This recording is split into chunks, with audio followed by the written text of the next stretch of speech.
Natacha a été aidante pour sa maman, atteinte d'Alzheimer, pendant plus de 10 ans.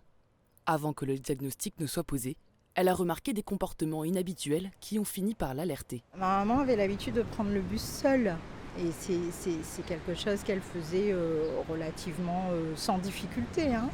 Et c'est vrai que j'ai pu remarquer qu'à plusieurs reprises, soit c'était les heures à laquelle elle les prenait qui ne correspondaient plus à ses heures habituelles, ou soit les lieux en fait où elle prenait le bus ou débarquait qui n'étaient plus forcément les mêmes. De plus le ressentir que le temps passe, je pense que ça, voilà, ça a généré ça et du coup ça a créé des envies des besoins de marcher, de déambuler, voilà.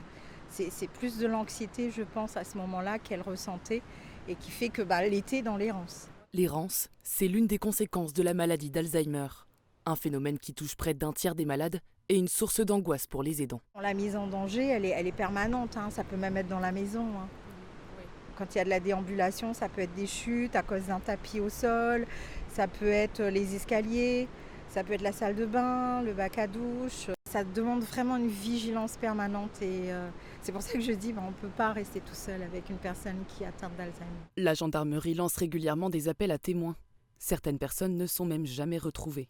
À La Réunion, au moins 10 000 personnes sont atteintes de la maladie d'Alzheimer, mais beaucoup d'autres ne sont pas diagnostiquées. Un sujet encore tabou et méconnu qui, s'il l'était davantage, permettrait de mieux se prémunir face à l'errance. On veut construire un projet de sensibilisation à la formation, à la maladie d'Alzheimer à destination des commerçants, des artisans, des chauffeurs de bus, etc. pour qu'ils sachent ce que c'est que la maladie d'Alzheimer. En fait, il faut le contact.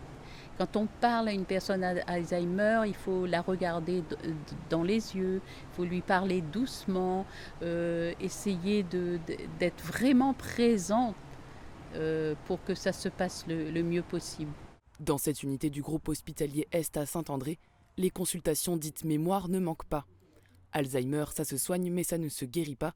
La première solution est non médicamenteuse, il faut être présent et patient. Essayer progressivement de le ramener à la réalité sans être brutal.